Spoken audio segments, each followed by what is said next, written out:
नमस्कार दोस्तों वैसे तो पिछले काफी समय से यूके में ग्रूमिंग गैंग को लेकर चर्चा चल रही थी, लेकिन ब्रिटेन के एक पॉलिटिशियन के द्वारा रिसेंटली एक ऐसा रिपोर्ट जारी किया गया है जिसकी वजह से पूरा यूके, पूरी दुनिया शॉक में आ गई है। क्योंकि यहाँ पर पहले सोचा जा रहा था कि कुछ बच्चियों के साथ सेक्सुअल अब्यूज हुआ होगा, लेकिन इस रिपोर्ट में 2.5 लाख का आंकड़ा दिया गया। आप देख सकते हो खबर, at least 2.5 lakh girls abused, vast majority of convicts Pakistani man. इसको थोड़ा सा हम डिटेल में देखेंगे कि ये है क्या चीज, हुआ क्या था, क्यों इसको लेकर अक्सर यूके के इंस्टीट्यूशंस को, पुलिस को क्रिटिसाइज किया जाता है, वो सब कुछ मैं आपको बताऊंगा। चलिए आगे बढ़ते हैं, लेकिन उससे पहले आप सबको ये भी बता दूं कि आप में से जो भी लोग यूपीएससी की तैयारी कर रहे हैं, हमारा नया बैच 27 जून से स्टार्ट हो रहा है। एक ऐसा बैच जिसके अंदर प्रीलिम से लेकर इंटरव्यू तक की तो पूरी तैयारी कराई जाती है, लेकिन इसके अलावा अनेकों फीचर्स आपको मिलते हैं। जो भी रिक्वायरमेंट है वैसा आप पैकेज चूज कर सकते हो। अगर आपको कोई डाउट है, प्रॉब्लम है बैच से रिलेटेड, ये फोन नंबर दिया है, इस पर कॉल करिए, यूज करिए कोड अंकित लाइव मैक्सिमम डिस्काउंट के लिए। चलिए शुरुआत करते हैं। सबसे पहले क्वेश्चन ये आता है कि यूके ग्रूमिंग गैंग स्कैंडल है क्या। देखो, ये जो टर्म है ना ग्रूमिंग गैंग, ये बेसिकली एक ऑर्गेनाइज्ड ग्रुप्स को कहा जाता है जो सिस्टमैटिक तरीके से बच्चियों के साथ सेक्सुअल एक्सप्लॉयटेशन करते हैं। स्पेशली जो टीनेज गर्ल्स हैं उनके साथ सेक्सुअल एक्सप्लॉयटेशन किया जाता है। तो ग्रूमिंग एक प्रकार से प्रोसेस होता है। ग्रूमिंग का मतलब यह है कि जैसे मान लीजिए आप कुछ विक्टिम्स को आइडेंटिफाई करते हो, जो वल्नरेबल विक्टिम्स होती हैं उनको आप आइडेंटिफाई करते हो, उनके साथ धीरे धीरे ट्रस्ट बिल्ड करते हैं, उनको गिफ्ट देते हैं, पैसा देते हैं, अल्कोहल देते हैं, ड्रग्स देते हैं, ये कहते हैं कि मैं आपके साथ सच्चा रिलेशनशिप रखूंगा। और स्पेशली जो फ्रेंड्स और फैमिलीज होते हैं उनके साथ उनका कनेक्शन काट दिया जाता है जानबूझकर, उनको आइसोलेट करने की कोशिश की जाती है, उनको इमोशनली, साइकोलॉजिकली मैनिपुलेट किया जाता है और आगे चलकर उनके साथ सेक्सुअल अब्यूज, ट्रैफिकिंग, रेप, और ये बहुत लंबे समय तक चलता है। अनलाइक जैसे क्या होता है कि जो सेक्सुअल एक्सप्लॉयटेशन हो गया, रेप हो गया, इस तरह की जो अब्यूजेस होते हैं, उसके मुकाबले जो ग्रूमिंग गैंग्स होते हैं वो मल्टीपल टाइम्स यहां पर इस तरह की चीजें करते हैं एक ही गर्ल्स के साथ। यहां पर क्रिमिनल नेटवर्क एक पूरा ऑर्गेनाइज तरीके से आपको देखने को मिलता है। जो विक्टिम्स हैं उनको अलग अलग लोकेशंस पर ले जाया जाता है और लॉन्ग टर्म एक्सप्लॉयटेशन आपको देखने को मिलेगा। अच्छा, यहां पर ये सब चीजें अब वापस से क्यों चर्चा में हो रही हैं? क्योंकि इसके बारे में पहले भी हम सुन चुके हैं, लेकिन अभी हुआ क्या है कि रिसेंटली ब्रिटिश पॉलिटिशियन रूपर्ट लोए, उन्होंने ग्रूमिंग गैंग को लेकर एक नई रिपोर्ट जारी की और इसके अंदर बेसिकली ये कहा गया कि देखिए जो चीजें हो रही हैं इसमें हमें समझ में आता है कि इमिग्रेशन, मल्टीकल्चरलिज्म जो हम बातें करते हैं ना, इसके ऊपर थोड़ी सी रोक लगानी चाहिए। और ये जो रिपोर्ट बनाई गई है, मैं आपको बता दूं, एक सर्वाइवर हैं सैमी वुडहाउस, उनके द्वारा ये पूरे रिपोर्ट को हेड किया गया था और वो खुद सर्वाइवर हैं। मतलब उनके साथ अत्याचार हुआ था तो उन्होंने इसको लेकर एक कैंपेन चलाया ग्रूमिंग गैंग अब्यूज को लेकर। और बताया जा रहा है कि जो पूरी इंक्वायरी हुई है इस रिपोर्ट में, ये पब्लिकली फंडेड था। 20,000 लोगों ने कंट्रीब्यूशन दिया, 6 लाख पाउंड जो है इन पैसों के थ्रू जो है इसको किया गया था। एंड ज्यादातर जो डॉक्यूमेंट यहां पर इकट्ठा किए गए वो टेस्टिमनी है सर्वाइवर्स के, रिलेटिव्स के, विसिल ब्लोअर्स के। अच्छा, यहां पर जो रिपोर्ट है वो इतना हेडलाइन क्यों बना रहा है? मैंने जैसा आपको बताया, पहले सोचा तो जा रहा था कि हाँ इतने हजारों लड़कियों के साथ ऐसा होगा, लेकिन क्या ये नंबर लाखों में जाएगा ये किसी ने नहीं सोचा था। तो अब इस रिपोर्ट में क्लेम किया गया है कि 2.5 लाख से ज्यादा बच्चियों के साथ सेक्सुअल एक्सप्लॉयटेशन हुआ है कई दशकों तक। जो अथॉरिटीज हैं वो इंटरवीन नहीं कर रही थी, जो पुलिस को एक्शन लेना चाहिए था वो नहीं कर रहे थे, और कई सारे जो ऑफेंडर्स हैं, जो कन्विक्टेड हैं, वो यहां पर एक्सप्लॉयटेशन केस में पाए गए, and they are basically of Pakistani heritage. And जो ऑफिशियल्स हैं वो बार बार इस चीज को पब्लिकली कहने से कतराते हैं कि ऐसा लगेगा कि यहाँ पर एथनिसिटी को लेकर सवाल उठाया जा रहा है, यहाँ पर जो रेसिज्म है उसका आरोप लगा दिया जाएगा। तो ये लोग क्या करते हैं कि पॉलिटिकली करेक्ट होने के लिए डायरेक्टली नाम नहीं लेते हैं कि ये पाकिस्तानी ओरिजिन के लोगों ने किया है। अच्छा, ये जो फिगर है ये अपने आप में काफ़ी बड़ा हो जाता है, इसीलिए काफ़ी ज़्यादा डिबेट हो रही है। कई पॉलिटिशियंस का मानना है कि ये एक्चुअल में इससे भी ज़्यादा नंबर्स हुआ होगा, और कुछ बाकी के आर्गूमेंट्स ये करते हैं कि ऑफिशियल इंक्वायरी जो है उसमें नंबर शायद करेक्ट नहीं है, लेकिन यहाँ पर अच्छे से अगर जाँच की जाए तो ये नंबर काफ़ी बड़ा हो सकता है। लेकिन हाँ, ओवरऑल आप समझ सकते हो कि एटलीस्ट थाउजेंड्स ऑफ गर्ल्स के साथ ये अत्याचार हुआ है, तभी ये चीजें बार बार आ रही हैं सामने। अच्छा, इसका हिस्टोरिकल बैकग्राउंड मैं आपको बता देता हूं। ये जो स्कैंडल है वो ऐसा नहीं है कि बस अचानक से सामने आ गया, ये कई दशकों के बाद चीजें धीरे धीरे करते हुए सामने आई। जैसे वैसे तो ये चीजें 1950s से ही चल रही थी, आप सोच के देखो, लेकिन 1980s के बाद, 1990s के बाद कुछ लोकल रिपोर्ट्स में इस तरह की बातें सामने आने लग गई। नदन जो इंग्लिश टाउन है वहां पर कुछ बच्चियों के साथ वल्नरेबल गर्ल्स को टारगेट किया जा रहा था।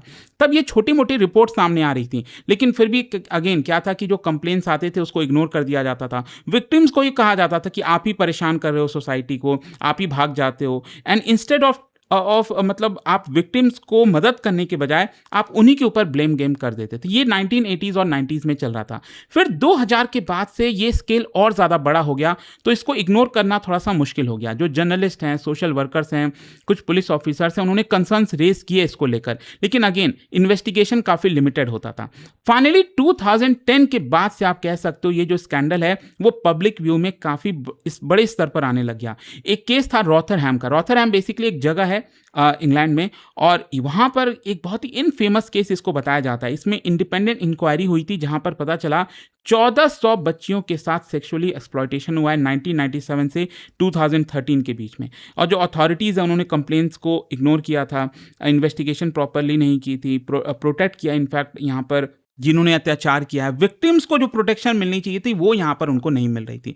फिर इसके अलावा कुछ गैंग ऑफ मैन थे, उनको कन्विक्ट भी किया गया यंग बच्चियों के साथ जो उन्होंने किया। और ये जो केस था वो काफ़ी सिंबॉलिक, काफ़ी बताया जाता है कि बड़ा फेलियर था यूके के लिए। एंड यहाँ पर एक टेलफोर्ड इन्वेस्टिगेशन था जिसमें पता चला कि अगेन 1000 से ज़्यादा जो बच्चियाँ हैं उनके साथ अब्यूज़ हुआ है कई दशकों तक।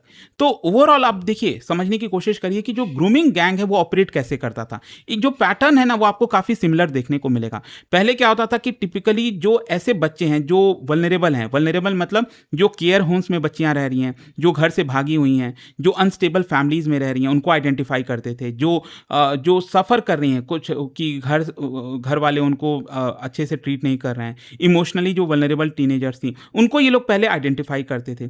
फिर धीरे धीरे करके उनको कुछ गिफ्ट दे देते थे, पैसा दे देते थे, खाना, मोबाइल फ़ोन, अल्कोहल, गाड़ी में कहते थे चलो मैं घुमा के लाता हूँ। तो विक्टिम्स को जो है स्पेशली टारगेट किया जाता था ताकि उनके साथ पहले ट्रस्ट बिल्ड किया जा सके, और धीरे धीरे करके उनको फैमिलीज से सेपरेट कर दिया जाता था, आइसोलेट कर दिया जाता था, ताकि उनका कनेक्शन फैमिलीज के साथ ना रहे। इमोशनली उनको कंट्रोल करने की कोशिश की जाती थी, और एक बार जब इमोशनली कंट्रोल हो जाती थी तब ये पूरा एक्सप्लॉयटेशन स्टार्ट होता था। बार बार रेप करना, ट्रैफिकिंग, फिजिकल वायलेंस, थ्रेट, इस तरह की चीज़ें होती थी। और कुछ जो विक्टिम्स हैं यहाँ पर उनका कहना है कि एक साथ मतलब कई दर्जन जो पुरुष हैं उन्होंने ये सारे अत्याचार किए हैं। सोच के देखो। अच्छा, अथॉरिटीज को यहाँ पर क्यों क्रिटिसाइज किया जा रहा है? ये जो स्कैंडल है ये ब्रिटेन का वर्स्ट इंस्टीट्यूशनल फेलियर माना जाता है, क्योंकि पुलिस पूरी तरह से फेल हो गई थी।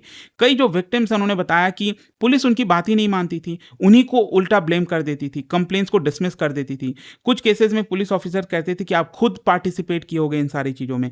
तो आप सोचो, बच्चे हैं, बच्चे खुद आके बोल रहे हैं, उसके बावजूद भी इस तरह की चीज़ें हो रही हैं।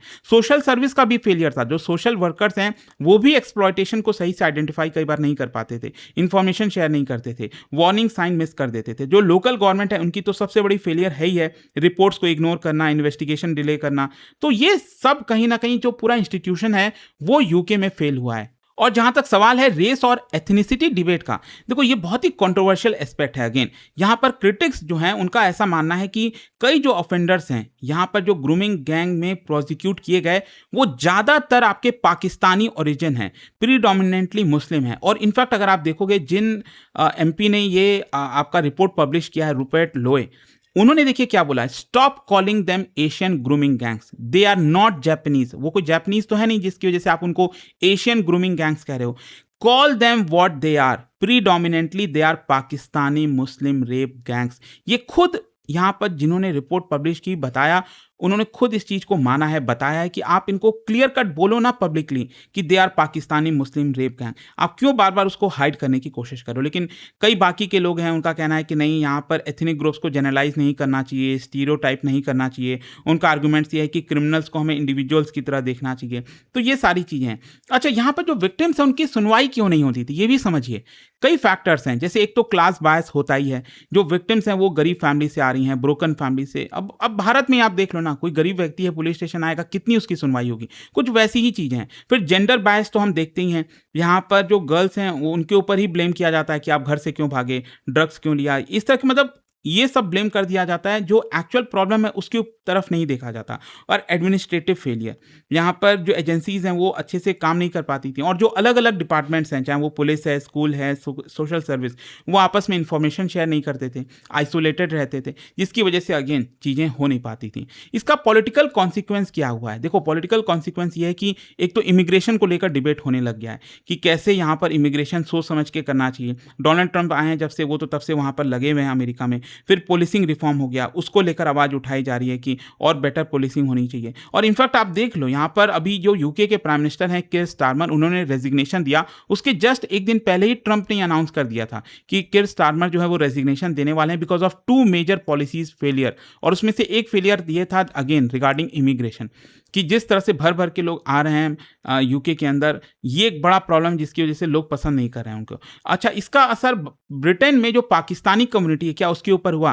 देखो, अगेन 2 तरफ के व्यूज़ हैं। एक तो व्यू है ये कि हाँ, यहाँ पर जो पाकिस्तानी कम्युनिटी है उसके ऊपर और ज़्यादा निगरानी रखनी चाहिए, गलत है, वो जो भी कर रहे हैं यहाँ पर सही नहीं है। फिर दूसरा व्यू ये है कि हमें सभी जो 1.7 मिलियन सिटीजन्स हैं पाकिस्तानी हेरिटेज के, उनको टारगेट नहीं करना चाहिए। अब ये गलत होगा, क्योंकि ज़्यादातर उनमें से लॉ को ओबे करते हैं, इकोनॉमिकली कंट्रीब्यूट करते हैं, क्रिमिनल बिहेवियर को रिजेक्ट करते हैं, तो सभी को टारगेट करना शायद सही नहीं होगा। अब क्वेश्चन ये है कि अब हो क्या रहा है? अब देखो, ब्रिटेन की गवर्नमेंट ने अनाउंस किया है नेशनल स्टैट्यूटरी इंक्वायरी, मतलब पूरे देश भर में लीगल पावर्स दिए गए इन्वेस्टिगेशन एजेंसीज को, ताकि वो समन कर सकें विटनेसेस को, डॉक्यूमेंट्स को एक्सेस कर सकें, इंस्टीट्यूशनल फेलियर को एग्जामिन कर सकें।